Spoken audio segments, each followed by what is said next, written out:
guys, welcome back to episode 21 of my East Coast Fitness Podcast. And today I'm joined with another special guest, who's Dan, who's an NPC men's physique competitor. And as I always do, I kind of let the guests introduce themselves because I feel like that's the best way to do it. So if you could just introduce yourself to the viewers and just let them know where you're from and kind of a little bit of background, then that would be awesome. Yeah, man, no problem. So again, Dan, 29 years old. I've been competing for about 2 years. Did my first season all self-prepped, and then last season I got a coach here in upstate New York. Originally from Pittsburgh, Pennsylvania. So kind of a little bit of background. I've been in the Navy for almost 10 years. So I've lived all over the country. Been around the world once. And so just kind of always use fitness and competing, or at least not even just competing, just fitness in general as a kind of outlet for a lot, and really just keep me grounded when everything kind of goes crazy like it is right now. So in terms of moving from, like, you said you're originally from Pittsburgh, what made you move to New York or like the New York area? So like I said, since I'm in the Navy, I kind of move around every 3 to 4 years or so. So I actually lived in South Carolina for a couple of years, then Virginia for a couple of years, and then San Diego for 2 years, and now I've been up here in upstate New York for the past almost 4 years, and I'm actually headed back out to Southern California at the end of the year. So I'm pretty excited to get back out there. So awesome. What about like the spots that you've lived? Where would you say is like probably your favorite in terms of? Probably San Diego. San Diego, yeah. Yeah, I mean, can't beat the weather. There's excellent gyms out there, tons of food. Yeah, I mean, really just as far as the weather goes, it's beautiful all the time, sunny and 75, 80 degrees year round, so can't beat that. Awesome. Yeah, no, I'm from Canada, so I don't know if you know where Nova Scotia is, yeah. But it's Halifax is probably our closest biggest city. So I'm probably about 45 minutes away from Halifax. And I grew up, I think in terms of like traveling, the furthest I've been. So in the States, I think I went to Florida a couple times, but that was pretty much about it. Like as far as I've got to in the States, so I definitely have a bunch of places that I'm interested in visiting for sure. Just whether or not whenever I get there. So that's the issue. Just kind of putting it down.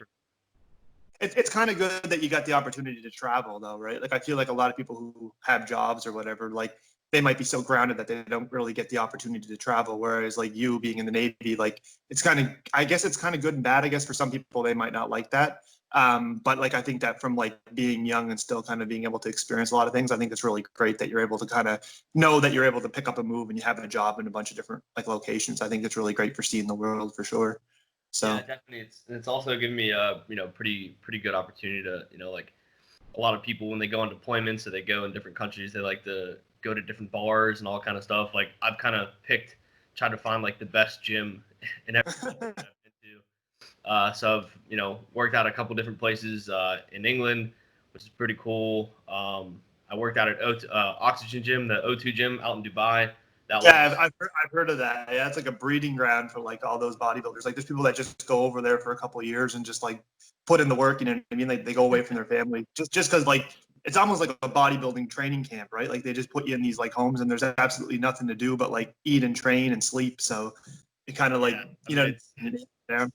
it's definitely a kind of a neat aspect to see. Like tons of pros go over there and just that's pretty much like you said, it's like a training camp. They just go there and.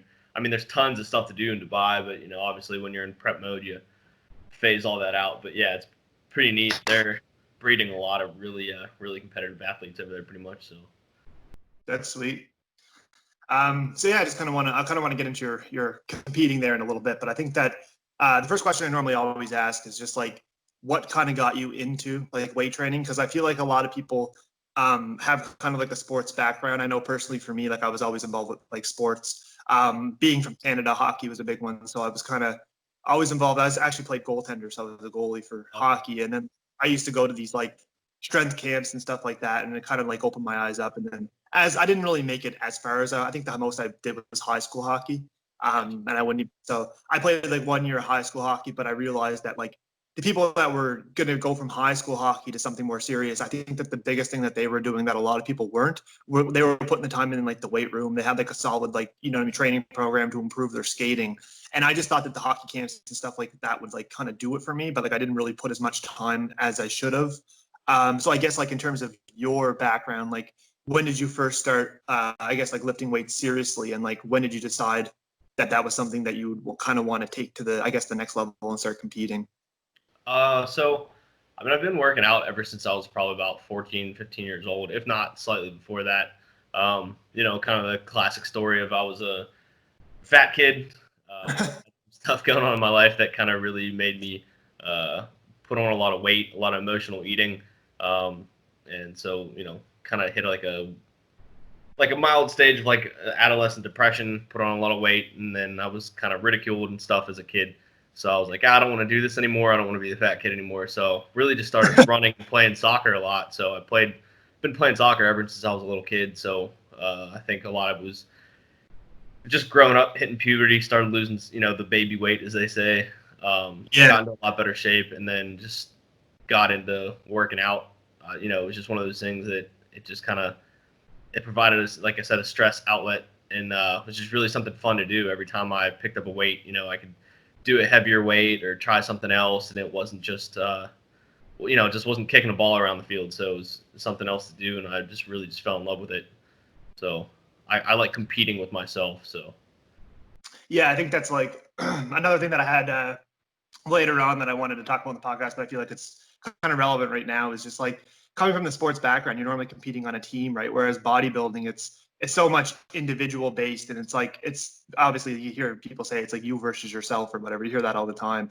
And I think that's like especially true for like competing. Like when you're up on the stage, it's like at the end of the day, it doesn't really matter who's up there, because whether or not you win or lose, I feel like, I mean, I'm competitive. Like obviously, I'm not going up to the stage not to win, and I'm sure you're in that same boat as well. Like you're not going up there not to win.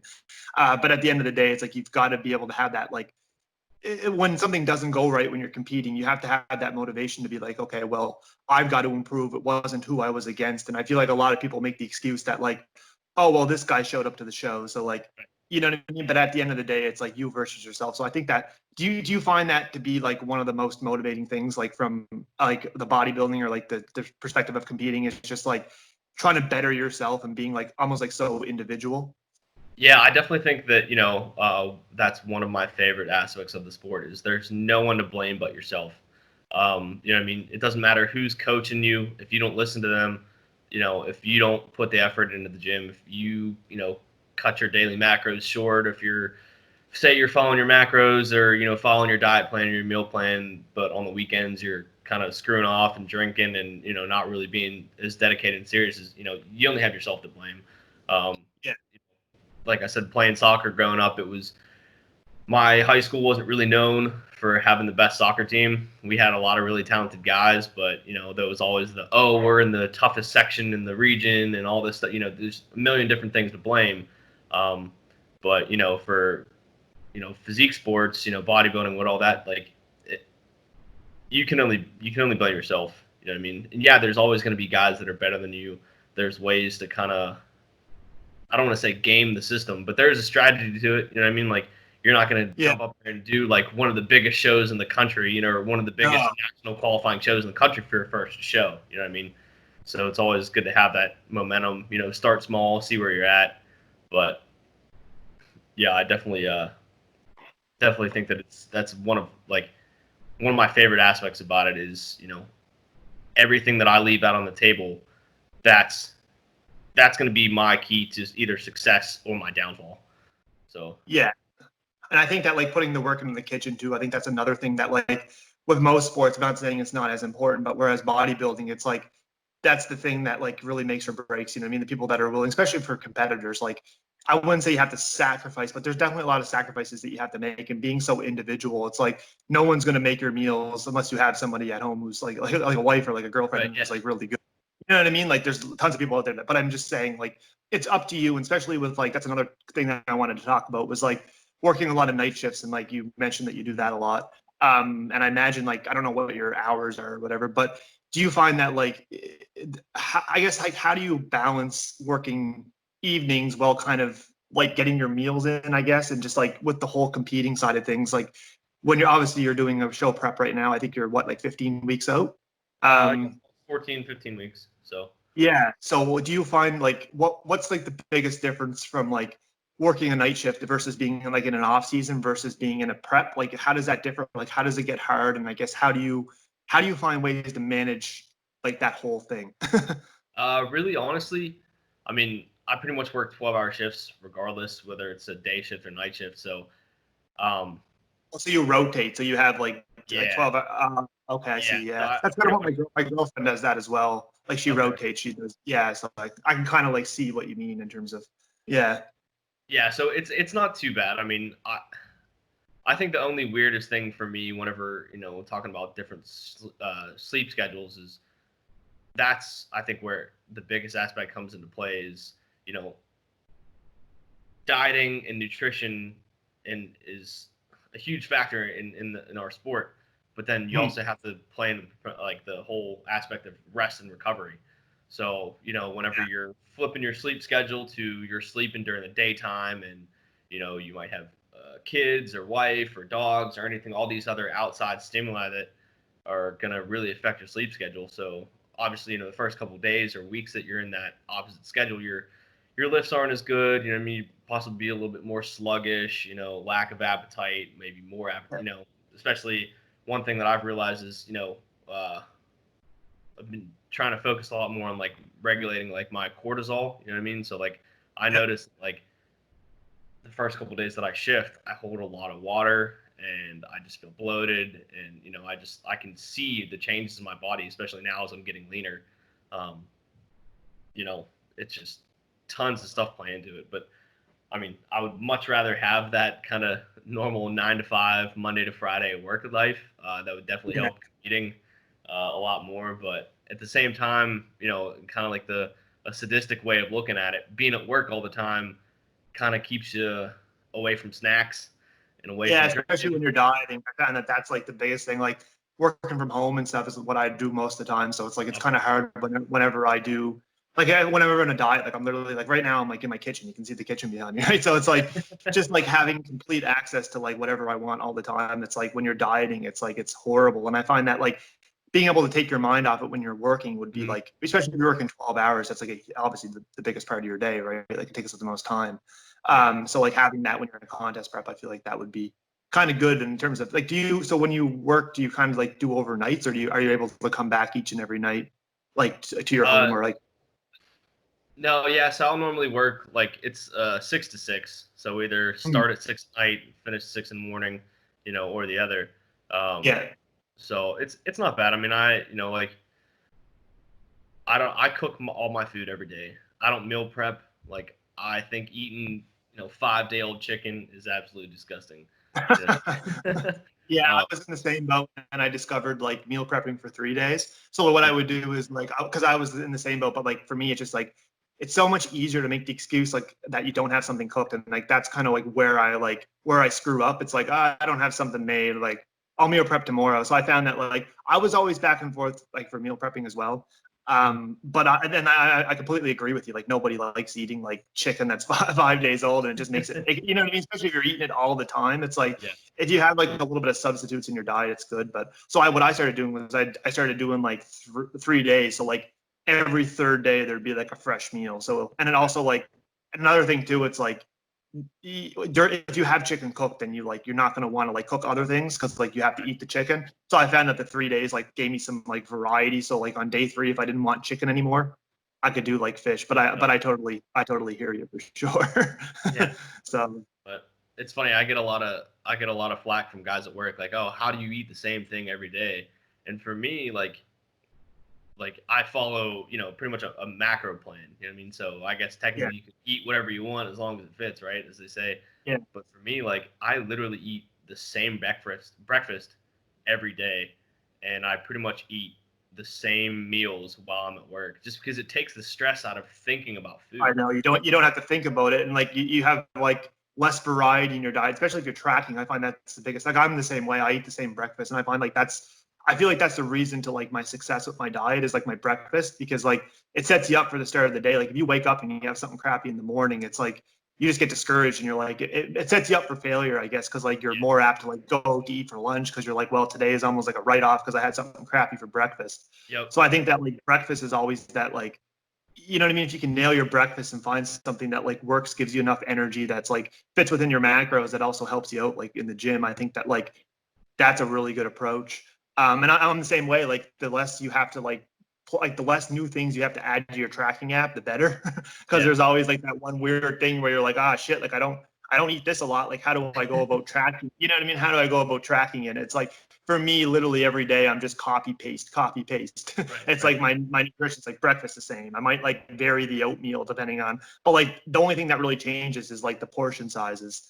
I think that's like huge. Like if I'm like eating like potatoes, I might swap potatoes and rice, but so in terms of your meals, like do you obviously bring your meals to work. Do you bring them in like a big like contain, like how do you go about that? Do you just kind of Yeah, so I got the I love the 6-pack fitness bags. So I don't know if it's like one of those things, I'm kind of a brand whore, as it were, but I bought one a long time ago. I think I bought my first one like maybe 8 years ago. I actually still have that one. how many And meals can you fit in it? How many meals can you fit in it? so I have one that fits 6, and then the other one fits 4. So Okay. yeah, so it really depends. Like if I'm gonna be at work for like 16 hours, then obviously I'll take the one that fits 6 just in case. Yeah, and then normally I just take 4 meals with me, so it works out and makes things a lot easier.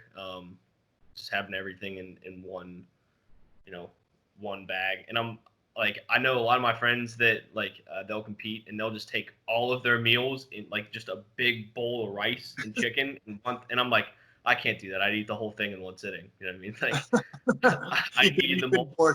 You need it like in the Yeah. individual. Yeah, no, I'm the same way. I feel like I would do the exact same thing. Like I just find that it's like good for portion control too, and it kind of gives you like if you're able to bring your meals, obviously the better. So I think that works out. So in terms of like you're competing, I guess how many years did you train before you decided? You said you started like weightlifting when you're like younger, and but like in terms of like taking it seriously, did you kind of like decide like a year before you did your first show that like, oh, I think I'll do a show in a year, or was it kind of like something that like you were planning or something that just kind of happened? So it was something that I've thought about for a long time. Back whenever I was in, I'd say maybe like my freshman year of college, I had planned on doing a show. A couple of my buddies from back home competed, and I had always kind of tossed the idea around, but it was never something I really committed to. Whenever people ask me like, how long have you been like training seriously? I guess it's kind of like I don't think there has ever been a time in my life where I wasn't at the gym 5 days a week. Pretty much since the time I was 16. You know what I mean? So I think training seriously, I've been doing it for 10 or 12 years. It's the dieting really that has changed the whole game for me. Yeah. Like it's always been fun, because high school, doing everything like everybody wants to have the big bench and everybody wants to be able to, every guy wants to be the strongest guy, right? So Yeah. the training series was never an issue for me. There was never like oh, I slack off in the gym or, oh, I go through the motions whenever I'm in the gym. Like every time I'm in the gym, I'm training my dick off. You know what I mean? Like I'm going hard. I'm trying to break PRs or, at the very least working harder than last time. You know what I mean? So whether that be one set,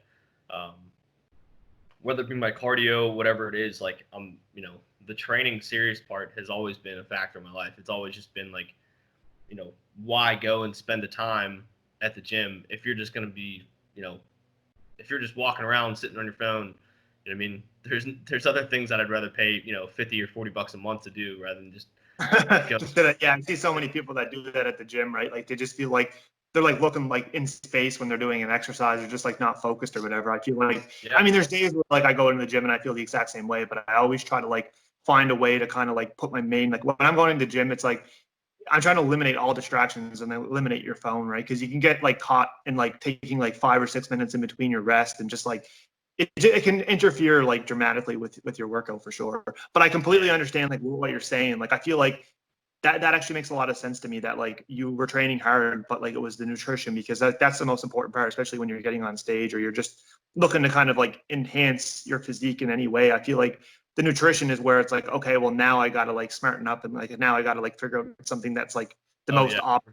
And like you have to figure out, the hardest part sometimes is like figuring out like your body and like what works best for you and like your calories, you know what I mean? Like from like, especially when you're competing, like it can be extremely hard. So what was it that what was it like the biggest thing that you did, or what was like the first thing you did when you kind of were like, well, okay, I need to take my nutrition seriously? Was it like meal prepping, or was there one thing that kind of like you did that was kind of like different, I guess, or something that like made you? So like I said, uh, like I said, the first year that I competed, I was self prepped. I had a little bit of help with posing, but other than that, like all my dieting was all me, and it didn't go as well as I had hoped. I mean, obviously, I don't know a whole lot. I'm still in the learning process, but my aunt and uncle competed years and years ago, so they actually kind of taught me about like macros and dieting and stuff way long ago. So I think I did my first like macro profile, like trying to like dieting in that kind of sense. Um, so I've had a background in it, you know what I mean? But it was one of Yeah. those things that like I kind of got away from, and I just tried the whole like eat clean kind of deal, and especially being on the ship in the Navy, like you can't really like weigh stuff out. You're not cooking all your food, so it was kind of one of those things that like fell to the wayside.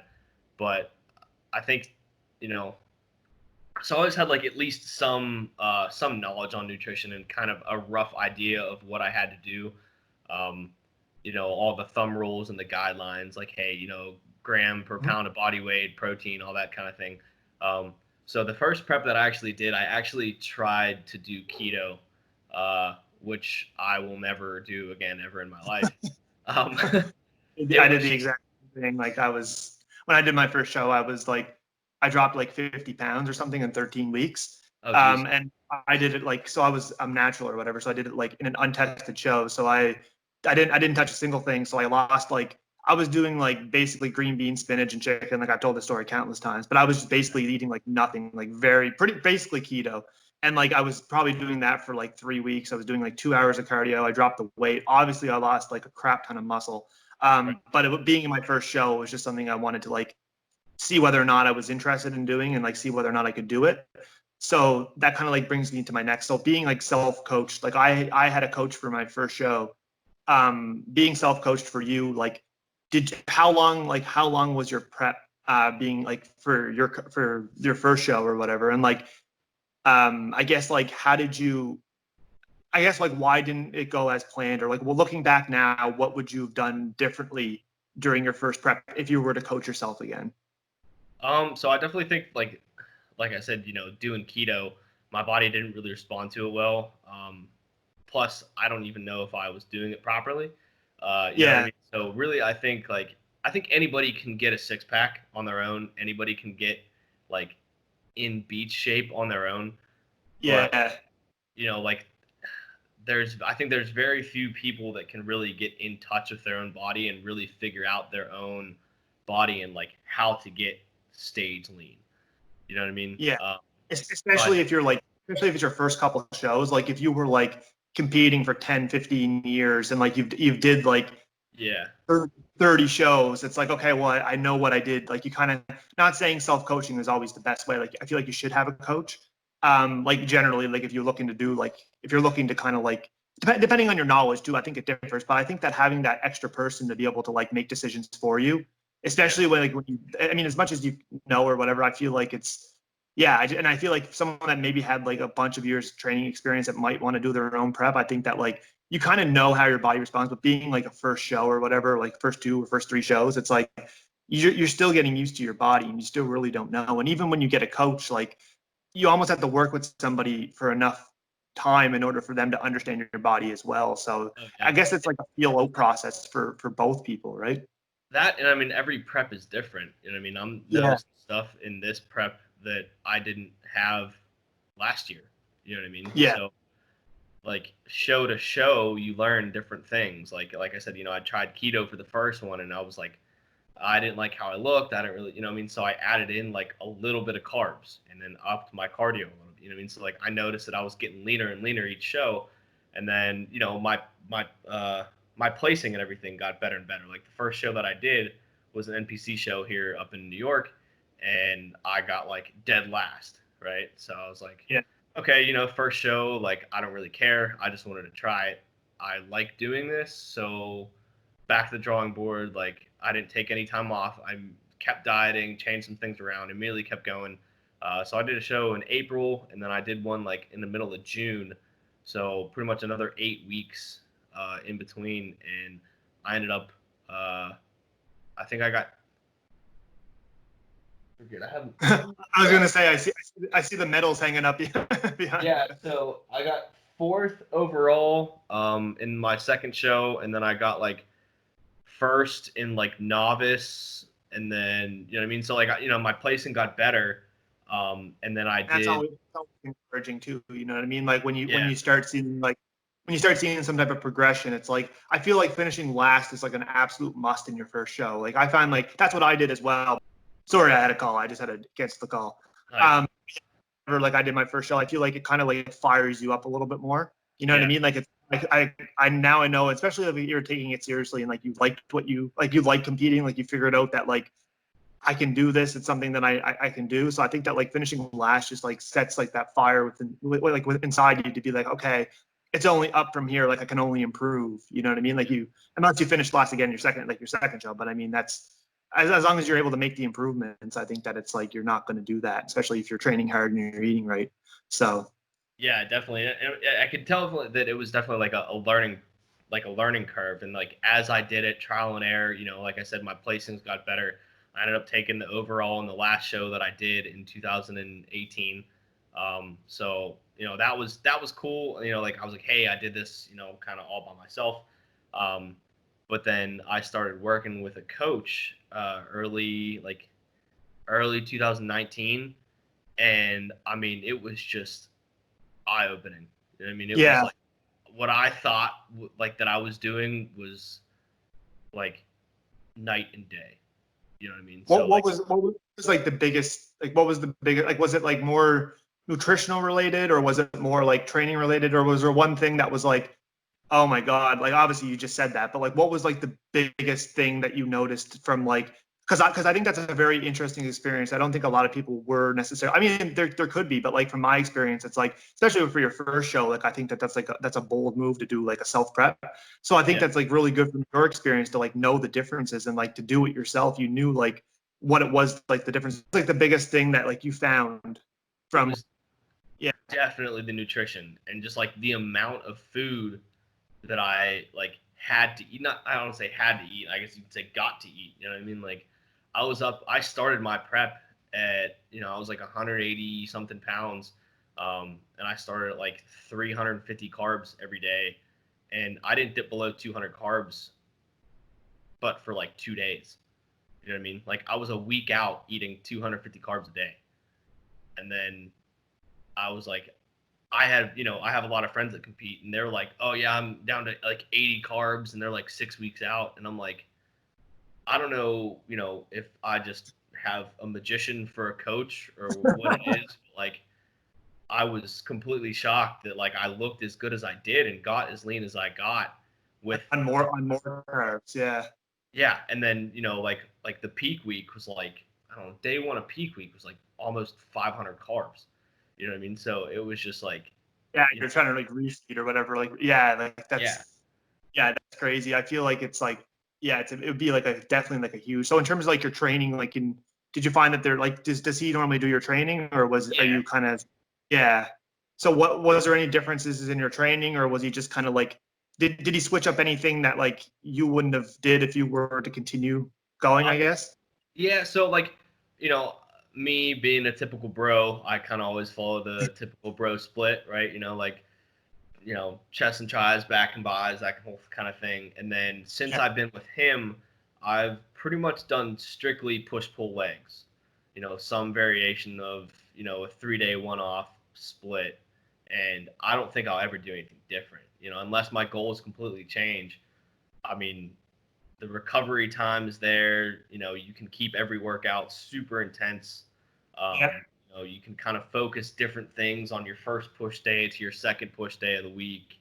I was gonna say that might have been that was probably a huge difference from like what you were doing in terms of like, because I remember when I was doing the bro split, like that was like something I really enjoyed doing because I really liked following that, like, go in and just completely demolish a muscle group, not have to like, you almost get like overwhelmed when you first start doing it because you're like, oh God, I have to do like, not only do I have to train chest, but I have to train triceps and shoulders. And then like, little do you know that you do get some like crossover with the exercises. That's the reason why like it's designed like that. When you're hitting your bench, you're hitting your triceps as well.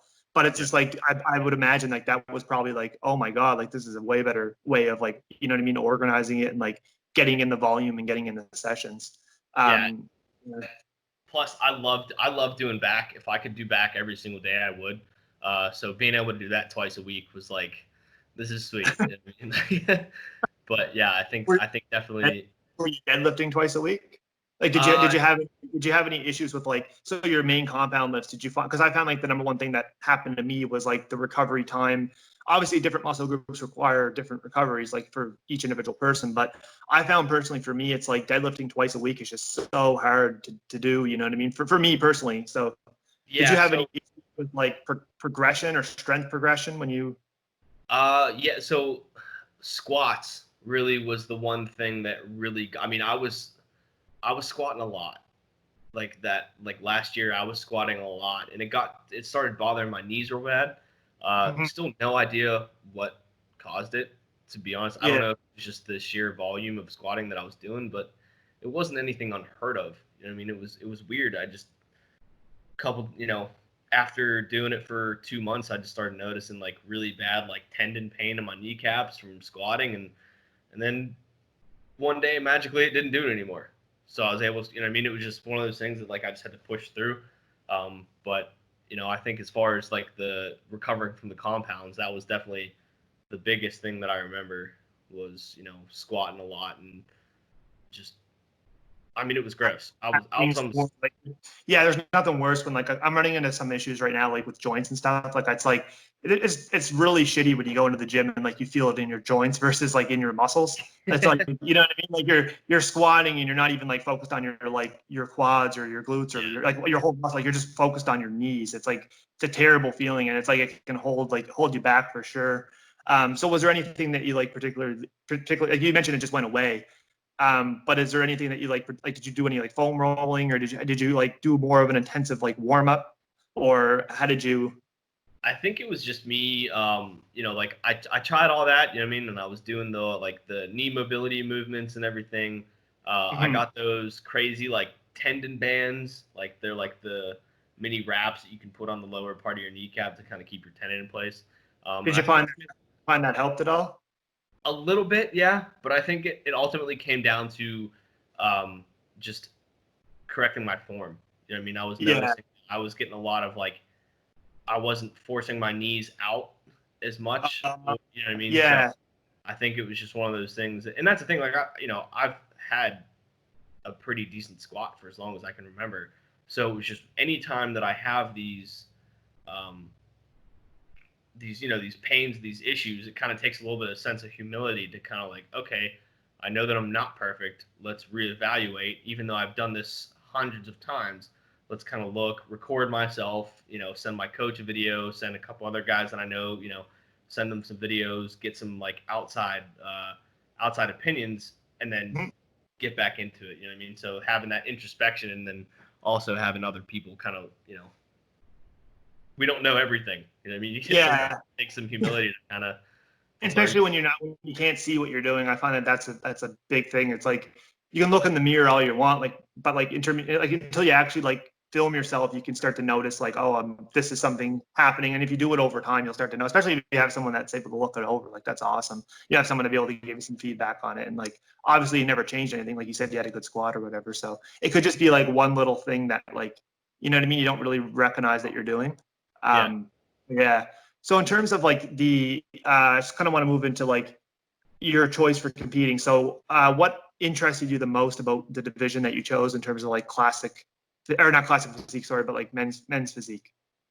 So really, I think it kind of like was the most relatable. Yeah. You know what I mean? Like, I don't, I don't think I ever want to do open. You know what I mean? Like, I don't have any issue with open bodybuilding or bodybuilding as a whole. Like, I just don't think that's for me. You know what I mean? Yeah. I've had a lot of my friends try to tell me, "Hey, dude, switch to classic. You know, like you're too big for physique," which I don't believe at all. You know what I mean? But like, I think I might eventually switch to classic. But I think right now, you know, having a good run in physique is really kind of where my heart's at, and that's really something that I'm chasing. You know what I mean? I kind of started this whole thing watching Jeremy Buendia, and I was like, oh, he's 5'8", 185. Like that's almost me. You know what I mean? And then like so I'm like, okay, those are kind of relatable numbers. You know what I mean? Like seeing guys that are like, you know, 5'8", 240. I'm like, that's ridiculous. You know what I mean? Like, You're just a big boulder, like a big ball of muscle walking around. yeah, Like I think that's like William Bonac or something. I think he's not very tall. I don't think, you know what I mean? He none looks of like them. the size, the muscle that he's got on for his frame. Like if he almost looks like if he was 6 foot, like he would have much more muscle to build. But like for his size, like he's just got like the perfect muscle bellies, right? In order to like put on that size. But I completely agree. I think it's like important to like, I guess, to find some. I feel like a lot of people like don't really do that. They don't really find somebody that kind of looks similar or kind of like, you know what I mean? I think that's like really good that you did that because you're able to kind of compare yourself to someone and you're able to kind of like almost something to strive for. You know what I mean? Right.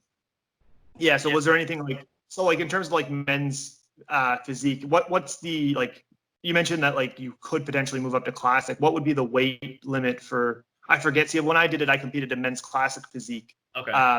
But yeah, so do you know what off like the top of your head, like what would be like the weight Yeah. limit for So your for 5'8", it's 182.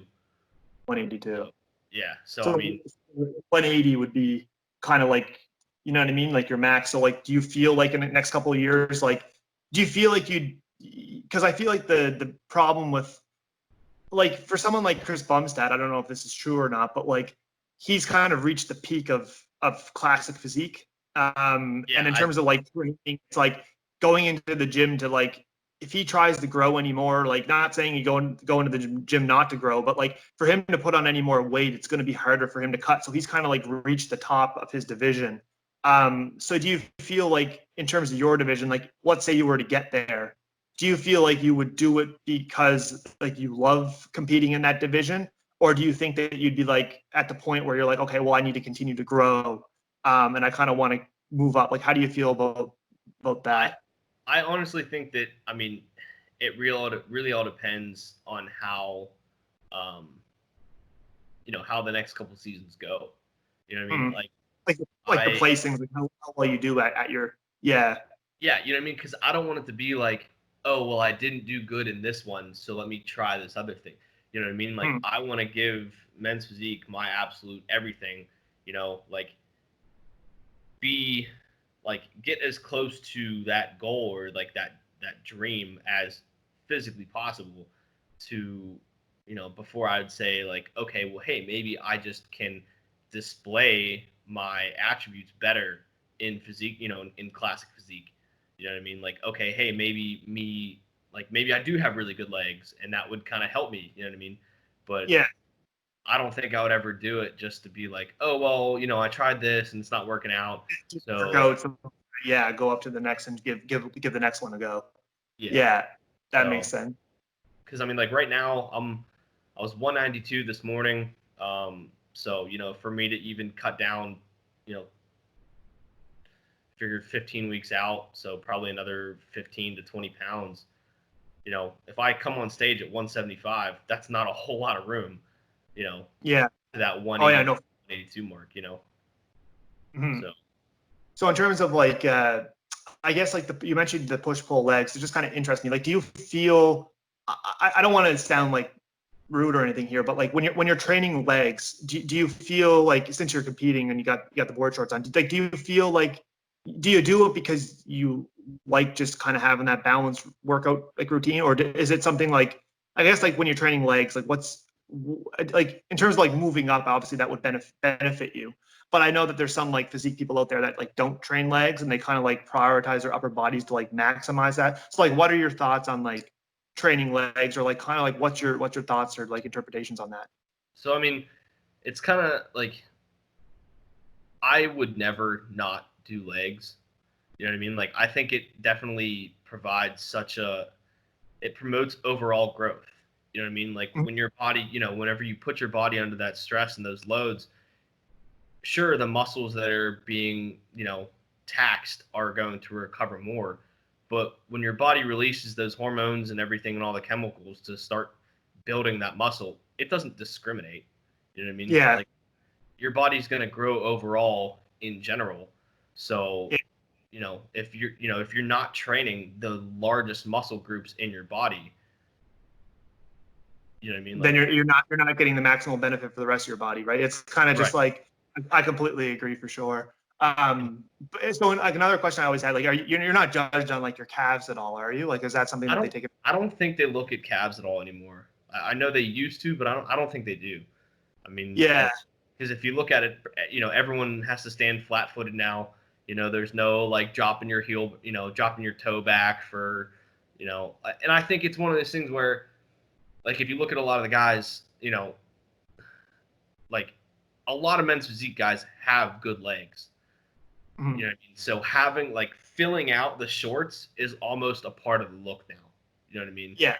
Like a lot of the, It like really under almost like it really kind of like adds to your upper body as well. Like if you just look like all upper body, then it's like it's not really like, if you've got like a good, even if you got the board shorts on, I feel like it would be beneficial because you just look fuller down there. Like it looks more right. natural. It's just like, okay, well, it's clearly obvious that he doesn't train. You know what I mean? Train his legs. Then you look at his upper body, and it's just like wide, right? So, but I mean, I can completely understand what you're saying for sure. Yeah. So I mean, it just kind of completes the look. I think. You know what I mean? Plus, you know, And I think it gives most you of tons of most of the leg opportunity. guys. Yeah, and I think I think it gives you tons of opportunity too. Like if you're looking to move up to classic physique, you've already put in the work on your leg days. You know what I mean? I think that like to get that extra step ahead, like there might be guys who like are competing in the shows that you're competing in that don't do it. But if they ever plan on jumping up to like a classic physique, or they end up trying to like move up a division, then you've already got them beat there because you've already got the legs. You have to put in less work. So I think it's good from that standpoint too. That is, if you ever peak at your division and you decide that like, okay, well, I want to move up, as soon as you take those board shorts off, everyone's gonna be like, well, why were we hiding that to begin with? Yeah. You know what I Right. mean?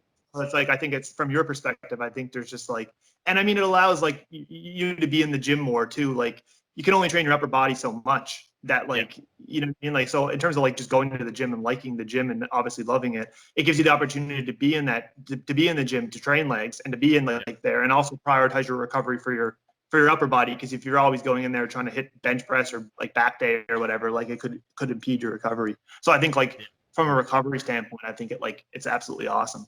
Mhm. Um, so another thing I wanted to mention was, so in terms of like your 15, sorry, about 14 weeks out. So like, how's this prep going in terms of like obviously your first prep was more of a self-coached one, but like, is it everything kind of on track in terms of your prep right now, or is there anything that you're looking to dial in a little bit more, or do you feel like you're on track to kind of? I mean, it's it's going well, but I think there's a lot of things that I would say could be going easier. You know what I mean? Yeah. I really screwed myself on the last season. I did a show June 1st, and then on June 5th, I went on a vacation with a bunch of my friends and put on about 30 pounds of like water and junk weight. Yeah. So you know what I mean. So there's So been you a were lot of starting like kind that. of yeah. There's been a lot of like rebounding. So I'm kind of finally in that place where I notice each progress each day and each week, like waking up slightly lighter, or seeing different lines and different stuff. So it's going well, but obviously there's a lot of external factors going on. Like all the gyms in New York are still I was shut down. that Pretty much. Yeah, that was going to be my next. That was so just to kind of back up a little bit. So how many weeks out were you? How long was your prep intended to be? So we started. I want to say it was think I officially started prep the week before the Arnold Classic. Okay.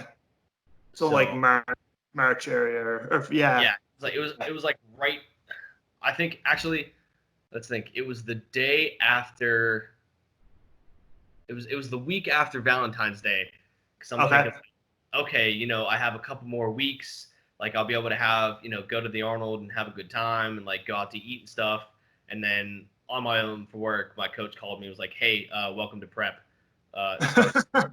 So it was, you know, so it was originally supposed to be so like mid-February, mid to late February, and then I was supposed to do Atlantic States in down in New Jersey, and then Team Universe on over 4th of July weekend. So obviously those got shifted to the right. So it's been kind of in and out of prep. You know what I mean? It's like, okay, well, those ones got pushed. So let's do the next closest one. And then, you know, so we still kind of stay in it or mess around with food a little bit. Whenever they reschedule those ones, are you so you're going to do the next closest one? So whenever they reschedule them, do you plan to do, like, are you going to be able to get more than one show in, do you think, this year? Or Yeah, so I have 3 tentatively that I'm trying to shoot for. One yeah. is the NPC show here up in Albany. So it's, you know, it'll be kind of like my trial run, like warm up show for the year, as it were. And then I still plan on doing Team Universe. That's mid-November. So still plan on doing that. And then I actually moved back out to the West Coast in December. So I might either do, I'm like debating the Amateur Olympia or the NPC USA's up in LA. So, you know, just I have to keep it fluid. You know what I mean? With all these shows being canceled, like, and even if, you know, coronavirus disappears and the world opens up tomorrow, who's to say if they're going to have these huge national shows? You know what I mean? Because like, there's no point for them to have an international show where, you know, like Team Universe, there's thousands of competitors. You know what I mean? Yeah. I think, you know, you get almost 200 men's physique guys just in that show alone from all over the country and sometimes all over the world. They're not going to put this huge show on and give out pro cards to, you know, To like those, you know, like the only guys that are able to show up, you know. Yeah, like they want to make sure that whenever they do it, they're able to take in what they were taking in before, because they want to give everybody a fair, like, I feel like everybody should get a fair opportunity to like prepare, and I think that's another thing. So in terms of like the COVID thing, like when did the gym shut down in New York, and like so you're still not back in the gym. I guess like how did you, like, I guess what my question is like how did you still like maintain that mindset of being in a prep, not knowing like the uncertainty with your shows, and like how hard was it to kind of like I don't know what kind of equipment you had. I've seen a couple of videos you put on Instagram where you're like in the driveway and you're doing some like rows and stuff and lunges and stuff. Like I've seen a couple of those videos. But like how did it impact your mindset, and like did you find it hard, or how did that go? So I mean, it was definitely a huge like mental setback. You know, Yeah. I don't do well with uncertainty. You know, I think is probably one of the biggest things. So to kind of be striving for almost this intangible goal of like, well, are these shows even going to happen? You know, especially like the whole dieting down. Like it's not fun. You know what I mean? No, I would much rather, especially when there's uncertainty, especially when you don't know. It's like what am I dieting for? Like there could be times like where you're probably thinking to yourself at night or something like, why am I even dieting? Why am I even doing this? Like I don't even know when. You know what I mean? Like it's awesome when you register for the show and when you've got the date, you've got like the thing saying, okay, you've paid the show, you've paid the fees. It's like, okay, now it's like official. But like to not have that like cemented in your head, it's like, okay, well, I'd imagine that probably crossed your mind a lot, where it was like, am I like, should I be even dieting now? You know what I mean? Like it was probably very hard from like a mental standpoint. So. Right. Yeah. You know, because there's also like the aspect of like, hey, you know, is it worth dieting down for? Because, you know, should I just keep growing and just call 2020 a wash and come back that much bigger and that much better for 2021?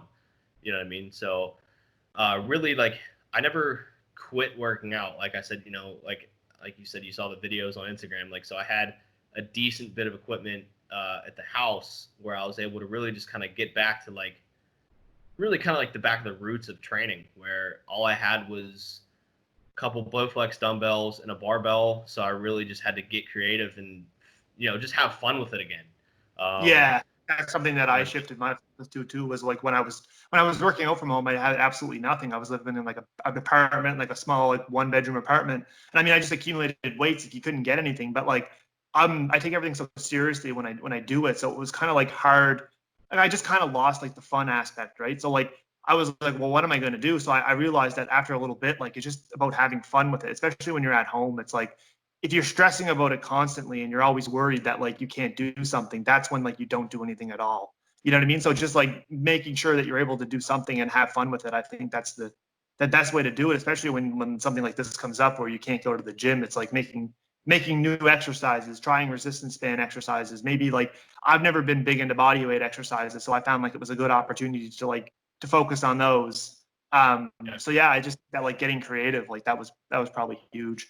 Did you have like much weights, or how did you deal with the weight situation? so a buddy of mine, he got injured late last year, and he had actually have rotator cuff surgery. So he was like, "Hey, I have a bench and squat post that I'm clearly not using."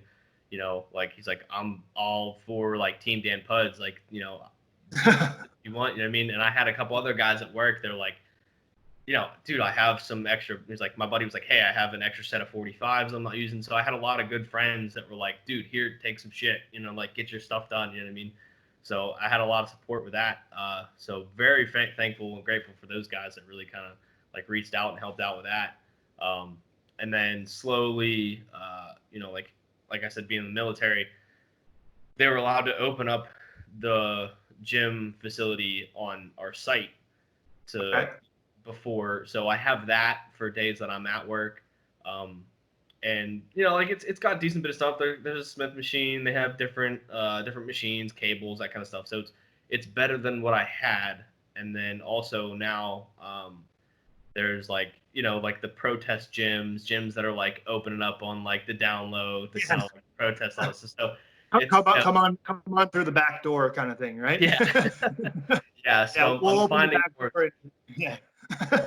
Yeah, because I mean, it's there's a lot of people that it's not just competitors; it's people that need this for mental health. You know what I mean? So there's a Yeah, lot of people that are like, hey, like and no disrespect to anyone that's on any kind of antidepressants or anything, but sometimes the gym is somebody's antidepressant. You know what I mean? So to have the gym shut down is just in my mind an atrocity. So like I'm yeah, there's multiple different reasons for going to the gym, right? Like some people are in there to build muscle, some people are in there for just because they enjoy being active, and then there's yeah, also that aspect of just like you mentioned, that like the mental aspect of just like clearing your thoughts, clearing your mind, and like it can yeah. really help. Like I feel like it can help with depression for sure. Like if you're Oh yeah. experiencing any, and like if you have any issues with like your self-esteem and your body, like the gym is a big release to be able to make yourself like it releases like endorphins. Like so when you go, like you feel like there's always times like that you don't want to go to the gym, and like as soon as like the days that you don't want to go to the gym and you end up going to the gym, you feel like Yeah, way better. so You know what I much mean? better. Like yeah, and it's like today's going to be a shitty workout. Like I don't feel like going. I didn't eat anything, and then again, forcing yourself to go to the gym, you're like, holy shit! Like I feel way better. That was like one of the better workouts, and it's like it doesn't even make any sense because like when you're super pumped up and you're like,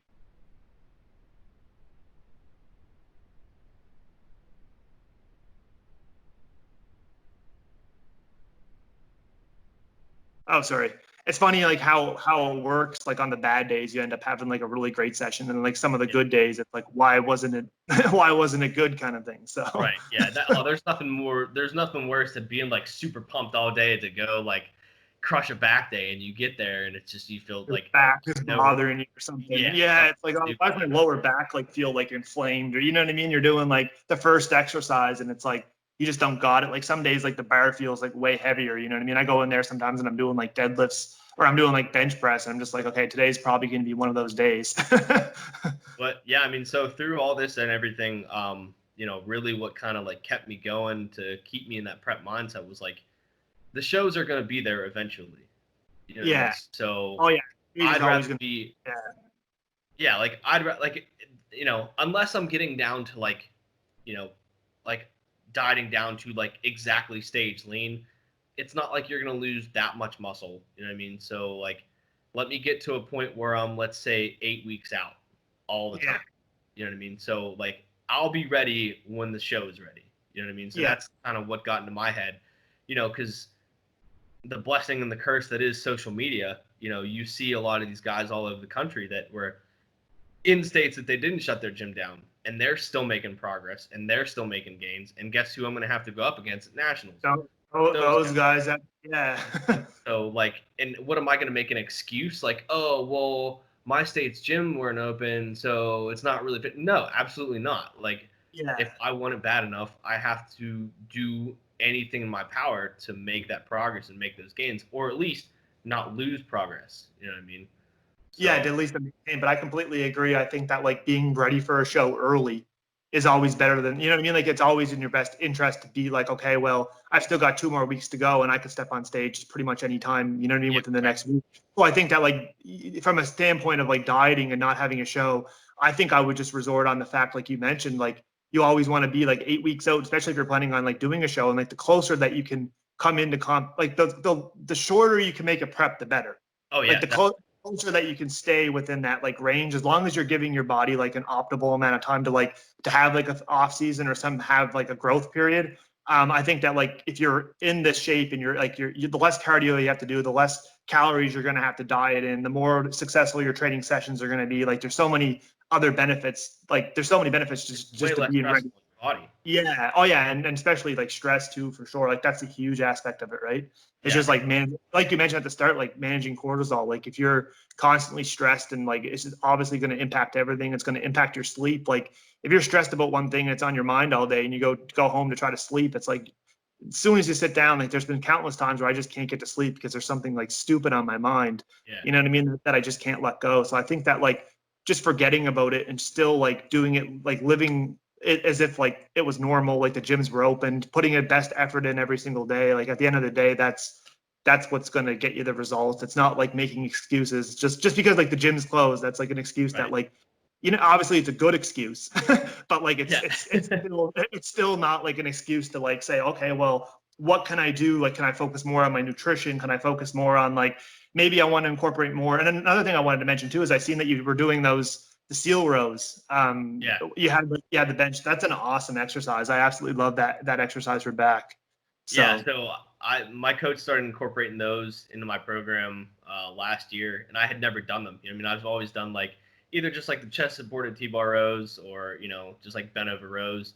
And the one gym that I was going to didn't have one, so I was taking like the Pilates boxes and stacking them up. And it's such a pain in the ass setting it up at the gym. Like if the gym doesn't have it, I've had so many sketchy setups with that where I'm like, okay, everyone's gonna be looking at me at the gym, but like people are probably thinking to themselves, why doesn't he just do another exercise? You know what I mean? Like there's so many different, but like for me personally, I really love it because like it's similar to like a bent over row, but like I find that you don't get that lower back involved.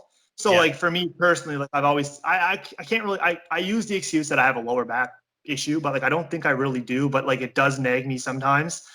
So for something like that, like I feel like it's perfect because I'm able to be obviously chest supported. So same thing with those chest supported T-bar rows. Like I would much rather do like a chest supported T-bar row versus actually doing the T-bar row machine.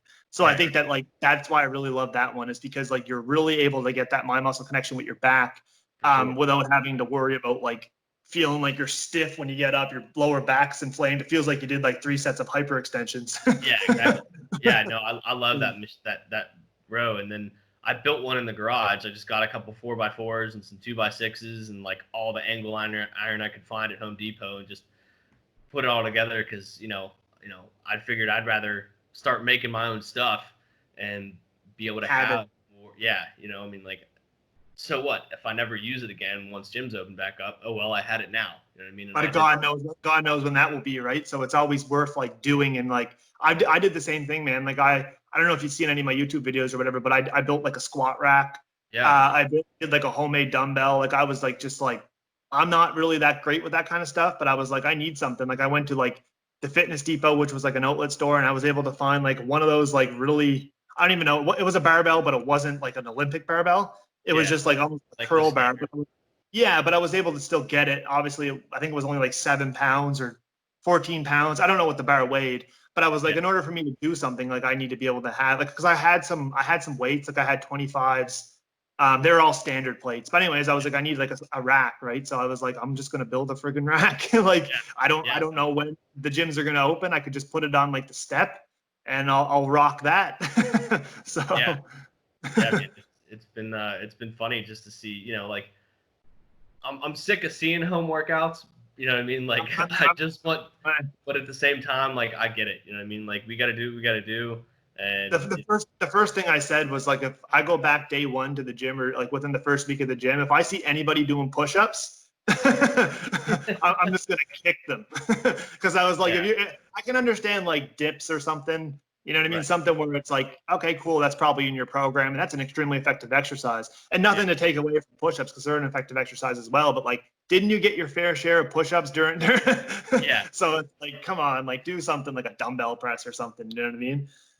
But yeah, I thought that was kind of funny. I was thinking to myself, if I go in there and there's people doing body weight exercises, like get out. deload from the body weight exercises and move Yeah, on. right, right. So, in terms of your focuses, so what are you particularly trying to bring up, or what was kind of a focus for you, kind of going into this off season, or having some time to be able to focus on it? So a lot of the feedback that I got last year from judges was just having like that upper back fitness, and then just my chest width too. So that's really been the things that I've been trying to focus on and just really hammer in.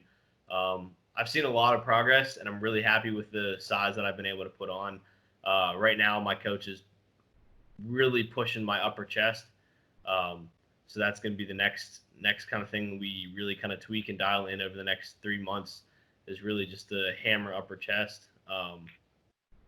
But yeah, I mean, I'm definitely happy with the So, progress. was there any like particular exercises that you found that you started, like, obviously you're going to do different exercises for width than you are for thickness, but is there any type of, like, obviously the seal rows, that would probably be a good one, but is there anything that like you noticed that was kind of like really great for upper back thickness, or to kind of bring up Um, the chest?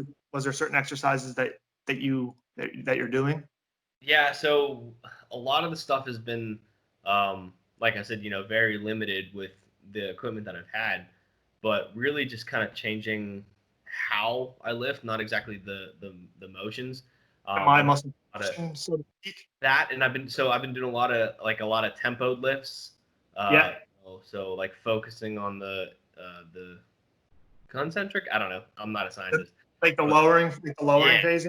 Yeah, the eccentric. Yeah. yeah, the eccentric. So focusing on that, and really, like one of the things that I've realized over the past couple of weeks is like I get a better upper back pump, and like just better pump in general from a lot of like your isometric motions, and just like holding the pose and holding stuff rather than just like slinging weights over and over and over again. You know what I mean? So Yeah. that's another thing, just really hammering in like a lot of the heavier rows, and really just trying to control the weight. So that's really been, Even like trap exercises, like if you were to do some like the one that I really like is it's very basic, like you could probably even do it at home. It's like the plate raises. So all you yeah, do is you take the plate raises and you just raise them above your head, and then yep, you lock out as if you were doing like an overhead press, and all you do is just like squeeze, right? I found yeah, like that one was like really, really good for getting like the traps and really kind of helping with the upper back. I found that was a pretty good one, and it's like something you can do at home. That's very basic. That all it requires is like maybe 25 pounds, like 35 pounds, 45 pounds at the most. But like right, it's right. really, I find that to be a really good exercise in terms of the traps or whatever. Yeah. Um, So like yeah, I've just been trying to really make it, do what I can with what I have, and really just making the best out of every single movement, and really just kind of making sure that I feel it. You know what I mean? Like that mind muscle connection, developing that mind muscle connection in every single lift has really just, it's changed my physique, entirely. Just being able to like do more like unilateral movements, and really just focusing, doing, the different tempos. I mean, it's intensity techniques, like kind of like upping it, like if you're doing like an isometric hold or like a drop set, something where you're right. able to kind of like lower, not necessarily have a lot of weight on there, but be able to increase the difficulty of the exercise. Yeah. So in terms of mind muscle connection, just kind of want I just have a couple more topics before we wrap Yeah. up. But in terms of mind muscle connection, do you feel like which body part do you have like the hardest time connecting with? Quads. Quads? Oh yeah. Do you feel like your hamstrings or like what is it about it that is it the knees? Like do you feel like is it a joint thing or is it kind of more of just it just isn't there or like I think so. I don't. I always feel my quads more down towards the knee. You know what I mean? So to kind of get that like that whole outer sweep and yeah, like the top of the quad, it just seems like it takes forever for me to kind of like find it. You know how like sometimes you gotta like think about it and like figure out like where the muscle is. So yeah, I think like quads are really the one thing that I'm like, try doing some single leg extensions. yeah, So I mean, as much as like people say like it could take away from your squats or whatever, but I feel like even if you were to lower the weight on the squats, so like if you have to like if you end up like doing like 2 or 3 sets of leg extensions, so instead yeah, of doing like do like single leg and then do the other leg or whatever, right? I find that yeah, like even if you have to lower the weight moving on to your next exercise, I think it's worth it. I think that's like one of the biggest things that I started focusing on was like me personally, like you're so used to going in the gym and you do a little warm up, you do your dynamic warm up or whatever you do, cardio at the start, like whatever it is. But like you move right into your main compounds, right? And you start like progressively overloading with those, and then you move on. I think one of the biggest switches that I did was like I started doing more isolation. yeah, And personally for me, like I found that when I start doing that, like if I do leg extensions before squats, if my knees are warmed up, I just feel better in my head as well that I'm less likely to get injured. yeah, Because like if you're pushing squats, it's like if you just run in cold and start doing squats and like pyramid up to like your working sets and then like have your working sets, it's like you've always got that back in the back of your head, like especially if your knees are bothering you. So I yeah, find that like it gives me that mental clarity that like, okay, well, I did leg extensions, like I warmed up or whatever. And same thing with like lats. I always do like lat pull-ins. mhm, I find that like just being like warmed up and like increasing that mind muscle connection, I totally agree. I think it's like absolutely huge yeah, for every muscle group. The more you're able to connect with it, the more you're able to use it. And that's not necessarily about the weight too. I feel like a lot of people are just in there to move weight, and yeah, like especially with bench press or something, it's like there's people that bench 400 pounds that don't really have great chests. You know what I right, mean? yeah, So, but I mean, everybody is. I mean, the bench press is a strength exercise, so I mean, it makes sense that you do want to. But yeah, that's kind of my thoughts on that in terms of the mind muscle connection. yeah, definitely. Um, so in terms of just a couple others, so I got about 2 or 3 topics that I just want to discuss real quick. So in terms of your supplements being an affiliated with, I think it's Axe and Sludge, is it? Yeah, So I guess what made or how did that come about, or was it something that you reached out, or how does that work for you exactly? yes. So, the owner of the company and like the founder of the company, he's a bodybuilder out of Pittsburgh. So, like, Yeah, I kind of like Seth. Seth Rossi. Yeah, I had a problem with that last name. I thought it was Fierce at first, and I was like, it's definitely not Fierce because it's not spelled like Yeah. that. So So Fierce. I've been following him for a couple years, and I just think he's an absolute animal. You know what I mean? Like, Yeah. just to look at him, you're like, this dude's a freak. You know what I mean? Like, he's like, he's just like a huge motivation of mine. And whenever he came out with his supplement company, I was like, okay, well, we'll see what these supplements are about. And I started using them, and then they were like, hey, we're doing this affiliate program, kind of like apply to be in it. And I'm like, cool, easy enough. So it wasn't like like anything special or anything. I really just But I think applied that's to be in this. what a lot of people do. It's like it might not be anything special, but like I think it's more importantly good for you if you believe in it. So Yeah, I feel like a lot of people, like you mentioned, like a lot of people just join whatever. Like they'll join whoever brand, and some companies will get affiliates before they even get products.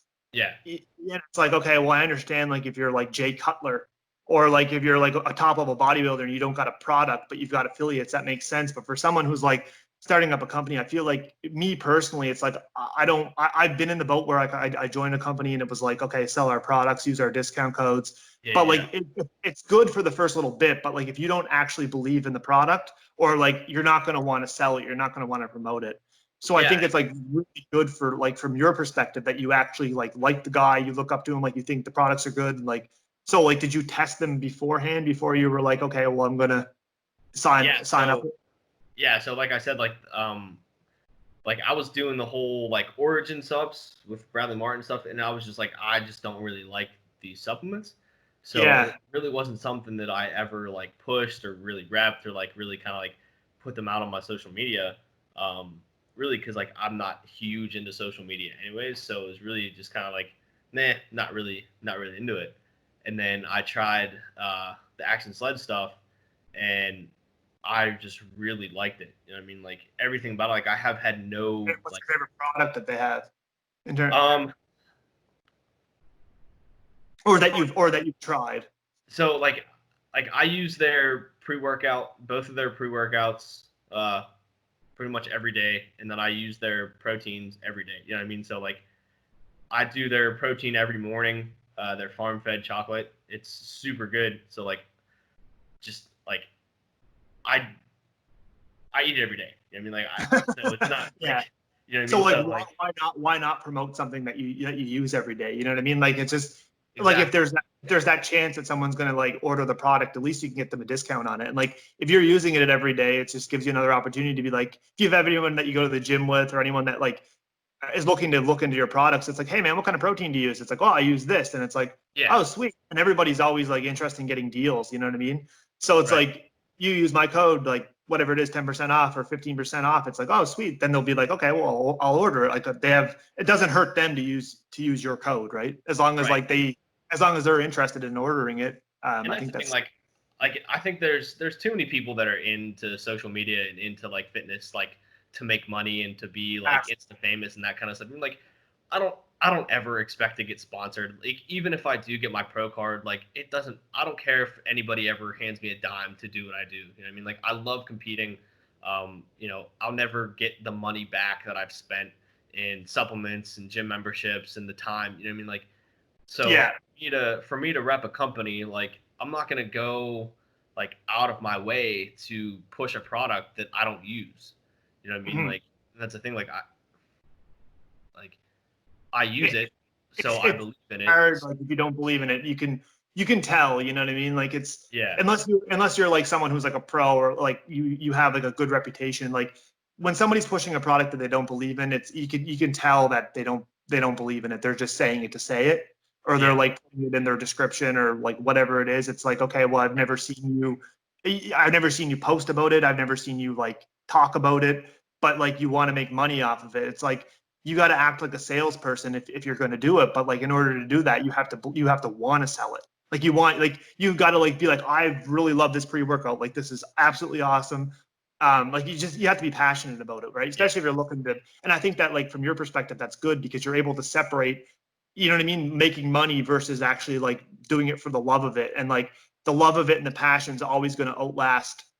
You know what I mean? The money making part of it. So I yeah, think that like doing it for like a lifetime, you need to be invested into like actually loving it before you can start making money. So yeah. And like I even was, like I would even like put their stuff on like rep their company and like their supplements and talk to people about their supplements even before they even had the affiliate program up and running, or even like before I even knew, because I was like, this is the best pre-workout that I've ever had. Like yeah. I mean, like I have no affiliation to the company, but I love their stuff. You know what I mean? Like I said, like I'm not in this to make money. So if Mhm. even if they never had an affiliate program, I probably would still use their stuff almost exclusively, and I would still probably tell people to use it because I enjoy it. Yeah. So And there's nothing worse when you hear people like dropping like affiliate links and like, you know what I mean? Like they're, oh, this video is sponsored by this. And it's like they yeah, have like 16 sponsors and it's like, okay, sweet, you're making money, but like, what does this have to do with like fitness? You know what I mean? right, It's like they get these like random like sponsors or whatever. So in terms of like, so there's just two more things I kind of want to talk about. Well, actually, there's one other thing. So in terms of like the IFBB, do you want to get to that level where, or like, how does that work for the NPC in terms of, is there something you have to do to kind of make that transition, or like, how does that work? yeah. So you have to do a national qualifying show, so like a more like a regional show, and you Yeah. have to place I think top two in the open. I think it varies show by show. So can you your pro card and the NPC does that qualify you for the IFBB or does that? So that's that. So the IFBB is the pro league for the NPC. Okay. Yeah. Okay. So So uh, it's like a more of an amateur league, and then when you get yeah, your Oh, I see. Okay. Yeah. So like the NPC and then the IFBBs, it's all the same company. The NPC is by IFBB. Yeah. So, but it's just the pro league versus like the amateur. So, and you basically you win or top two at a regional or a national qualifying show, and then you have to get certain placing in a national show to get your pro card, and there's like some follow-on stuff. But yeah, I mean, So is that something that you're interested in? Is that kind of like your end goal? Oh yeah. Yeah. Like I don't know if I will do this forever. You know what I mean? Like I'm almost 30. Yeah, I'm 30 myself, so. Yeah. So like there's a lot of guys that are 20 years old that are leaps and bounds ahead of where I am. So Yeah. I'm not saying that I'll be like the best in the world or anything. I mean, like I'm not a narcissist, but like I definitely think that it's something I want to shoot for. You know what I mean? Like I wouldn't do like the shows are expensive to do. You know what I mean? All the money that you spend on food, all prep, the tanning, the hood, like everything. It's so expensive that like I said, if I just wanted to look good naked, then I could just do that for free. You know what I mean? Yeah. Like, it's a lot of time and effort. And there's a lot of you're not gonna get a coach just to look good naked. Yeah, exactly. You know what I mean? Like there's a lot of time and effort and a lot of sacrifice that this sport goes into. So I wouldn't want to just keep doing these small shows. You know what I mean? Like it's not, I don't think there's a reason to, you know what I mean? Like you eventually graduate, you know what I mean? You're like, okay, well, it just, as the shows get as you get better, the shows go, it's more incentive and more like opportunity. And it's, you know what I mean? Like if you're doing a couple shows, that's it. But for someone who's like wants to compete, like for an extended period of time, it's like you obviously want to continue challenging yourself. And it also provides you like some motivation when you go to the gym to always want to continue to improve, right? So it's like, it's kind of good from both aspects as a motivating thing to be like, okay, well, my placings are going up. I'm in the right direction. Like I'm working with someone I like working with. And I think that it's extremely motivating for sure. Plus, it's just a good community. You know what I mean? Like, I don't think I've ever met anyone in a show that like was an asshole or that like everybody that I've ever competed against, like I still keep in touch with them on social media and stuff, and like you meet a lot of connections for sure. Like I only did one show so far. Like it was last April, so it was April 2019. I plan to get back on stage probably next year. Well, I was trying to get back on this year, but I want to kind of extend my off season. So I'll probably get back on next year. But yeah, like some of the people that I met up there, like I just couldn't believe like, you know what I mean, how approachable they were. Like I thought like going into my first show, I was like, well, these guys are going to be like, they're not going to want to talk to me, you know what I mean? But like even backstage, it's like you just go up, spark a conversation. Everyone's just like, obviously everybody's not in the mood to talk because everybody's dieting and everyone's like in like brutal, like feeling like shitty as hell. But like at the end of the day, it's like if you can make some pretty sweet connections and like there's a lot of like that's why I like doing this podcast too, because it's like there's a lot of crazy stories, a lot of like good people out there that are competing that also have like to share their experiences. Not everybody's like from the same part. You know what I mean? Like some people had different struggles and different experiences. So I think the more connections you can get, the better. And it's like going to grow you as a person as well. So I think that's absolutely huge for sure. Yeah. And I think there's a lot like, I think, podcasts and everything, I think that's a pretty cool aspect. Like there's too many people that are connecting over negativity. You know what I mean? Like there's too many people that are like on the internet just being dickheads to each other by sitting down with somebody, like you're probably 1,000 miles away from me. I don't know how. No, not that far. But like, you know what I mean? Like I've never met you in real life, but here we are connecting over a sport, And I think that's absolutely awesome. You know, I mean, that's my favorite part because I love reaching out to other people to get and people that are like that are similar to me in terms of like competing. Like that's why I reached out to you, because I figured like you were competing, you were like, I've been seeing your posts and stuff. I thought like you were very like a good person to kind of have on to kind of share your experiences and stuff. And I also just love like talking to people too. Like it just kind of like motivates me and allows me to like, I find like there's never been a podcast that I did that like I never really learned something. So I always just like that aspect of it as well, is just like to learn from other people. Like I'm not saying like I'm going on here and saying like I know everything, or I'm trying to like educate people. Like my goal of the podcast isn't to like for me to educate people. It's for like other people, to get other people on to help like inform them and educate them and like motivate and inspire people. It's always something to learn from everybody's different perspective and everybody's different, experiences. So yeah, I think it's like, and I mean, I just love talking too. So so it worked out good for me that I was just like, okay, I think I'll start a podcast. I think it'd be kind of cool to reach out to people. So just two more questions here. So in terms of like a competitor, who would you say is your favorite? Which competitor do you look up to the most in terms of like, is it a pro, is it a fitness influencer, or is it someone like that you met over the years? So it's kind of hard to say. So Raymond Edmonds, he's also from Pittsburgh. So like I always got a pull for people from from my hometown. Yeah. So like that's pretty cool. I've never met him personally, but like I know people that know him. You know what I mean? So it's like it's kind of cool to like have someone that's like that whole 6 degree separation. That's like Mr. Physique Olympia. Like I've Yeah. worked out at the same gym with that. You know what I mean? So I was like pulling for him. And then I think right now like C-Bum is just like watching his Yeah. videos. Like he's just such like a funny dude. You know what I mean? Like he just seems like somebody just put the best classic physique competitor. Like he just not woke up and he was the best one, but He like portrays it very well. You know what I mean? Like he's a very good person. I feel like he's a very good person to have at the top of that sport. You know what I mean? Someone yeah, who's like he leads like he's a good example of like he's personality wise mixed with like hard work and like what he yeah. does. Like I just feel like I completely agree. Yeah, I think he's a He good. doesn't seem like he's so self-absorbed and like mixed up into all like the hype and the drama of everything. Like he just loves competing. He does it and he does it, better than probably anybody else in the world right now. So Yeah, yeah, so for sure. probably those two guys. That and Andre Ferguson is I'm pretty sure genetically perfect. You know what I mean? I like as far as like physique guys go, I don't understand how the rest of the league isn't chasing him. You know what I mean? Like Have you ever heard of Quint Beastwood? I think it is, or Quentin. I forget his name. He trains at Muscle.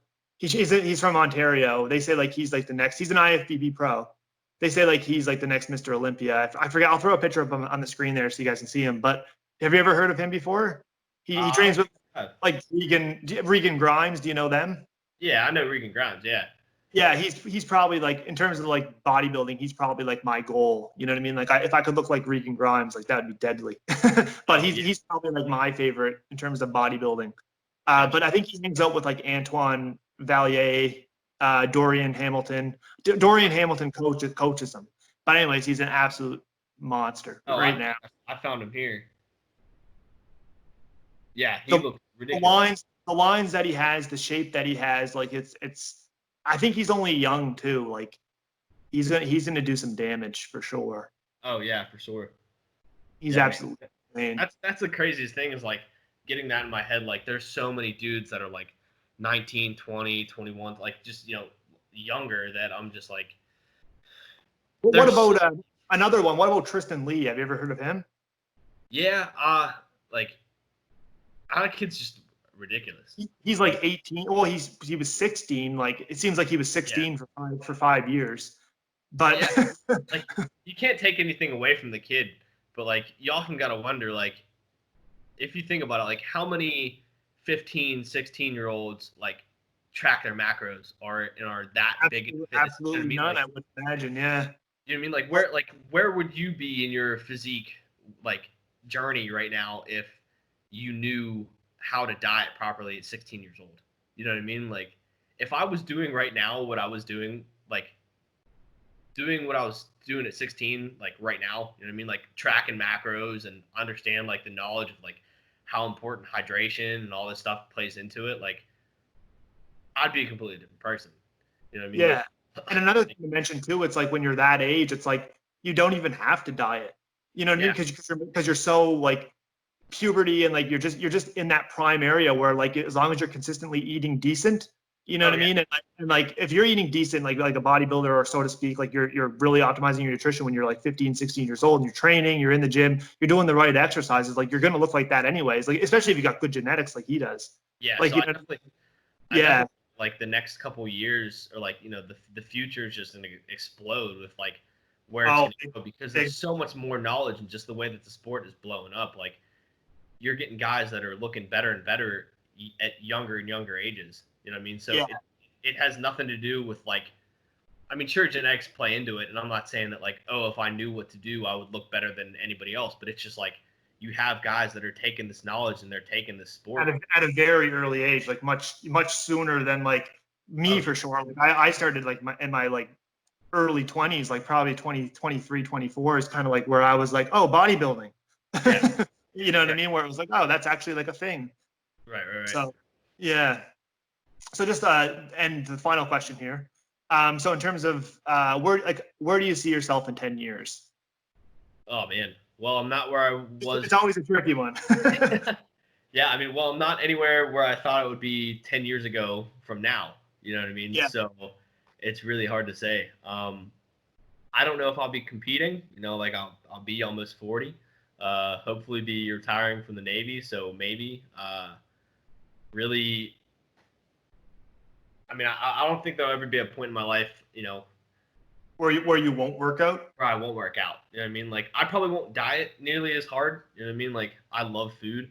I love traveling and I love eating and everything. So, you know, like I'm not going to become like the next 600-pound man on, that you're seeing needs to be carried off by EMTs. But like, I definitely think that I'm going to allow myself to enjoy, more food and everything like that kind of thing. But I don't think there's ever going to be a point in my life where I'm not going to work out. You know what I mean? Like it's so ingrained, and it's like my body needs it. You know what I mean? Like today's my rest day, and like rest days for me are the hardest. They're the hardest day. I agree. Yeah. You know what I mean? Just because I like have a hard time doing that. That was my problem. Was I'd want to be in the gym like 6, 7 days a week. yeah You know what I mean? And I'd be like, what can I do today? Like I've did everything. And like I don't want to like, you know what I mean? So I just go do cardio or do abs or something. But I'm the same way. Like just getting in the gym, it's like it just boosts my mood. You know what I mean? Like the more that I can train, the better. And I can completely relate for sure. and I definitely found out like that. I see more progress when I do take rest days. Oh yeah, big time. Like the more that you could do, like it's like quality over quantity, right? Yeah. Like you want to make sure that if you're training 5 days a week, it could be better as long as like depending on like your volume and your quality. Like the quality of the sessions, I feel like is where the money is. You know what I mean? Like if Yeah. you're prioritizing your recovery, it's depending on like your recovery because everyone's different. Like some Yeah. people can recover faster than others, but I think like you definitely want to make sure that like you are including like rest days. I feel like that's one of the biggest changes that I made is I just started training like 5 days a week. And it was like a big pullback in terms of like being in the gym 7 days, you know what I mean? But I just used the time to like to rest, to like do other things. So Yeah, I man. think that it's like, yeah, recovery is huge. I think it's like one of the most underlooked things. Everybody wants to know what they can do to build muscle, what exercise. It's like just eat right and rest. You know what I mean? You need to like give your like body a chance to like process what it's like what you're doing. Yeah.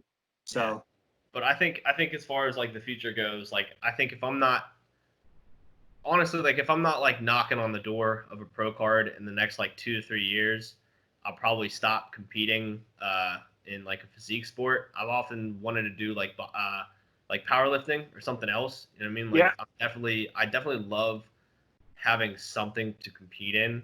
I don't think I'll ever play soccer again. Just yeah. you know what I mean? Like, but I definitely think that things might change, but it's so hard to say, man. You know what I mean? Like, I would love to get back into like training people. Like I'm working on some different certifications right now for that. Obviously, I think everybody and their mother wants to own a gym, so I think that would be like a cool career move. That would be awesome. That's one of my goals. Yeah. Yeah, so I definitely think like fitness is definitely in the cards in some aspect or another, like in the future. You know what I mean? Like I think it's too big of a passion to just kind of be like, well, I don't do this anymore. Especially when you were So, doing it for such a long time. It was such a major part of your life. You know what I yeah, mean? Just to cut cold turkey. It's like quitting smoking or something. You know what I mean? Like you almost need to like, it's you can't. It's just so hard to just drop. You know what I mean? And being so like as a mental release too. I feel like it's just good. Like it's a good activity to do regardless. Like if I wasn't doing it competitively, I'd still be going. I mean, I'd still be yeah, going to the gym. It's just something that I would still enjoy doing.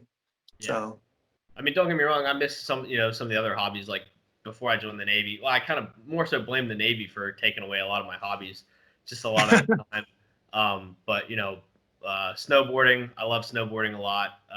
I've only been like maybe 4 or 5 times since I've been up here in upstate New York. yeah. I'm so scared of getting hurt. You know what I mean? Like, I'm the same way. Like I snowboarded for like 2 years and like broke like both wrists twice. yeah, Like you know what I mean? Like I've had so many injuries. Like skateboarding. Like I was always in extreme sports for some reason, and like yeah, that's yeah. It just doesn't work out, especially when you're like Yeah, you're training to. Yeah, especially as you get older too. Like, you know what I mean? Like you're not as crazy. You're not as like everything just seems harder. It's like I don't want to hit that ramp. You know what I mean? I don't like. But when you're like 18 years old, you're like, oh yeah, I'll get a couple beer in me and do it. You know what I mean? So it's like. Yeah. So I don't know. Maybe get back into some other hobbies. You know, if this whole thing doesn't pan out to the whole competing aspect, but. Like I said, I don't think there'll ever be a point in my life where I don't work out and don't at least push myself in the gym for some reason or another. So awesome. Alrighty. Oh, I think that's going to do it. I think we covered a lot of different topics. So I definitely want to thank you for your time because you're busy and like everybody now with like, everything that's picking up, like it's just everybody's schedules are different. So I want to just like thank you for your time and whatnot. And and just kind of how I conclude every podcast is don't forget to be inspiring, stay motivated, and continue to push your limits. Hell yeah, dude. Awesome. Yeah, no, once again, I appreciate it. And in terms of the podcast, what I normally do is I upload them to YouTube. So that's kind of my plan. I do have Spotify as well, but it's just kind of an issue with time. So I need to like upgrade my account or something silly. So I think I have like 10 podcasts on Spotify. So I'm working on that. But as of right now, it's going to be going up on YouTube. So that's kind of what I do. But good luck for your show, and definitely keep in touch. So I'd like to see I'd like to see how you make out and stuff like that. So yeah, man. Yeah, I'll keep be keeping tabs and everything. Like I said, I follow you on social media, so this will be and so you said you're trying to get back on stage next year? I'm gonna try to get back on stage next year. I'm gonna compete in like a natural federation. So what my problem was I competed in like a open, or not like an open, but it was like an untested show. So I would like to kind of, if I'm going to put all that hard work in, I would like to kind of see how I stack up with people who are natural, I guess. So I feel like for me personally, it's about choosing a division and choosing a show. So I do plan to get on stage. I was going to try this year, but then I realized that like maybe I need to put on a little bit more muscle. So I think it worked out for the better that like COVID kind of happened and all this. Like, so I think I'll just like continue working until I feel like maybe like another year. Or maybe another couple months, who knows? But like whenever I feel like I'm ready, but I definitely want to get back on stage next year. And like when you do a show, that like it's kind of good to do multiple shows because like you diet down to such a specific body fat. So it's like once you're down to that point, it's like it's nice to do 2 or 3 shows. So I think I'll probably pick a handful of them and definitely just kind of see, because I'm interested to see, because I placed last as well on my first show. So it'd be interesting to see like how I compare to like other people. So that's kind of, and I'll probably do bodybuilding because I don't know, they don't have that classic physique with some of the federations. Okay. So they normally have like physique and bodybuilding. So I'm probably looking to get up, and I'm about 5'11". Gotcha. So if I did, I don't know how I would. I forget what the weight cap was for physique, but see, when I did my first show, I was 167 pounds. Okay. So I was like, I looked like a swimmer. Like I was just like, you know what I mean? Like so I need to put on a little bit more muscle. And I'd like to kind of bring that weight up as well. But yeah, I'm excited to get back on. Like I'm looking forward to every day. I'm like, I just can't wait to do another. You know what I mean? Like I want to do another show. And right now, like I've reached the peak of my bulk. So like I think I got up to 204 pounds or 203 pounds. Okay. And it was just like had way too much body fat, like for what I wanted to do. So that was probably like at the start of COVID. And I was like, okay, so during COVID, what I'm going to do is I'm actually going to reduce calories. So I'm actually been eating in like a slight deficit for like the last 2 months. So I'm down about 10 pounds. So I'm like 191 right now. So I'm just trying to gradually like preserve as much muscle to kind of get down to like a leaner physique. Then based on like, if I get down to the 180s, 170s, somewhere around there, I'll kind of assess, and maybe I'll probably, depending on the shows and depending on how I look, I might do like another short bulk. But I'm just going to kind of see and play it out. And like you said, it's expensive too, right? So that's another thing that's I want to make sure that like finances isn't an issue. So yeah, definitely. Yeah. So that's what's kind of on the plate for me. Nice, man. Yeah, well, I'm sure you're gonna kill it. And obviously sounds like you're taking the smart. It's so hard to take time off and to be like. It is, yeah. Especially 2 years. You know what I mean? Like. It's already been a year. It's been almost, so like April to April would be a year. So it's probably going to be on like, it's probably going to be 2.5 years before I get back on stage. Yeah. So like, I'm probably in like the end of the end of next year, probably. Yeah, I'm that's gonna be a hell of a transformation for sure. That's gonna be that's the most rewarding part, right? Is to be like, Yeah. wow, like, hopefully there's a big difference. So if there isn't, then like I'm like, oh shit, I fucked up. But yeah, there has to be. I mean, I've been following shit to a T. So right, and I did have a coach for some of my training, and then I took some time off having a coach. So Yeah. I'll probably connect with a coach probably like early next year and just start to prepare the process as soon as possible. I'm thinking so. Like you said, you don't. I know a guy. I just couldn't believe that when you said that you did your first show. Yeah, I was like, oh my god, like that would be. I just feel like that would be like so hard on me mentally, right? You know what I mean? Especially like it's just so like so many variables and so many things that you have going on that it's just like, man, oh man, that must have been like stressful. Yeah. Well, it's like Mitch Hedberg said. You know what I mean? Like, I would never, people that teach themselves how to play guitar, I don't understand it because I don't know how to play guitar. So I don't know how to teach myself how to play guitar. So. Yeah. Awesome, brother. Well, I appreciate that. And I'll let you know whenever it will be uploaded. And yeah, if you ever want to come back on in the future, you're more than welcome. So. Yeah, man, for sure, definitely.